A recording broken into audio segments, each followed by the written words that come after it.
दोस्तों आज की खबर हम आप तक पहुंचाएं उससे पहले ये मनोरंजक वीडियो देखिए। सिर्फ 4 जगहों पर कोरोना है, मंदिर, मस्जिद, गुरुद्वारा और मदरसा, और बाकी मज़ारों पे, बाकी बाज़ारों में और शराबी भट्टियों पे और बैंकों में और मार्केटों में और पार्टियों में, शादियों में कोरोना है ही नहीं। सिर्फ 4 जगहों पर कोरोना है। लॉकडाउन के 2 महीने के दौरान देश में बेरोजगारी को लेकर राज्यों में अलग अलग प्रभाव देखने को मिला है। इस दौरान बड़ी संख्या में प्रवासी कामगार अपने गृह राज्यों में लौटे हैं। ऐसे में देश के कुछ राज्यों में बेरोजगारी की दर बढ़ी है तो कुछ राज्यों में इसमें कमी दर्ज की गई है। प्रवासी कामगारों के अपने गृह राज्यों में लौटने से बेरोजगारी बढ़ गई है, साथ ही इसका प्रभाव बड़ी संख्या में उद्योगों वाले राज्यों पर भी पड़ा है। महाराष्ट्र और दिल्ली जैसे राज्यों में ये समस्या बढ़ी है। Centre for monitoring Indian economy CMIE ने आंकड़ों के जरिए बताया है कि देश के किन राज्यों में बेरोजगारी की क्या स्थिति है। तो आइए जानते हैं। झारखंड में बेरोजगार की स्थिति बेहद खराब है। यहां पर 10 में से 6 लोग बेरोजगार हैं। वहीं बिहार और दिल्ली की स्थिति भी बेहद खराब है। यहां पर बेरोजगारी की दर 40% से अधिक है।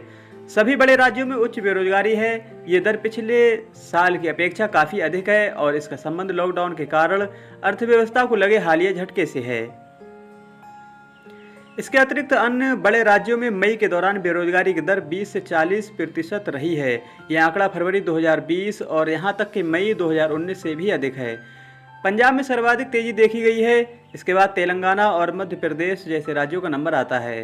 यद्यपि लॉकडाउन के दौरान देश के बड़े औद्योगिक राज्यों में बेरोजगारी में गिरावट दर्ज की गई है।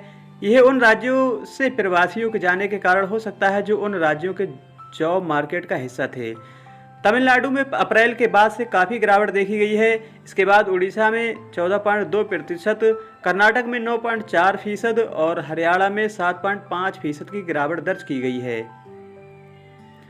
अप्रैल और मई 2020 के मध्य कुछ राज्यों जैसे आंध्र प्रदेश, पश्चिम बंगाल, असम और राजस्थान में बेरोजगारी की दर या तो स्थिर रही है या फिर बढ़ी है। बंगाल में दर में बढ़ोतरी नहीं हुई है, यद्यपि ये फरवरी के मुकाबले 3 गुना से बढ़कर 4.9% हुई है। जबकि उड़ीसा में अप्रैल से 14.2% की गिरावट दर्ज की गई है। इसके पीछे मजदूरों के राज्य छोड़ने को कारण माना जा रहा है। मई में बेरोजगारी की दर 24% के करीब थी। श्रम शक्ति के योगदान की दर से इस क्षेत्र का बड़ा हिस्सा पुनः प्राप्त करती प्रतीत होती है। यह मई के आखिर में 38.7% तक पहुंच गई, जबकि अप्रैल में ये 35.4% थी। अप्रैल में करीब 12.2 करोड़ लोगों ने अपनी नौकरियां गंवाईं, लेकिन सभी नई नौकरी की तलाश में नहीं कर रहे हैं। बेरोजगारों में से सिर्फ 5.3 करोड़ लोग नौकरी ढूंढ रहे हैं। आंकड़े बताते हैं कि शेष लोग नौकरी करना चाहते हैं, लेकिन वे सक्रियता से नौकरी ढूंढ रहे हैं। संभव है कि बड़े पैमाने पर गई नौकरियों के कारण हतोत्साहित हों। ऐसे लोगों की संख्या 7.7 करोड़ है, जो 2019-20 में 1.2 करोड़ थी, जबकि अप्रैल में ये 8.9 करोड़ रही।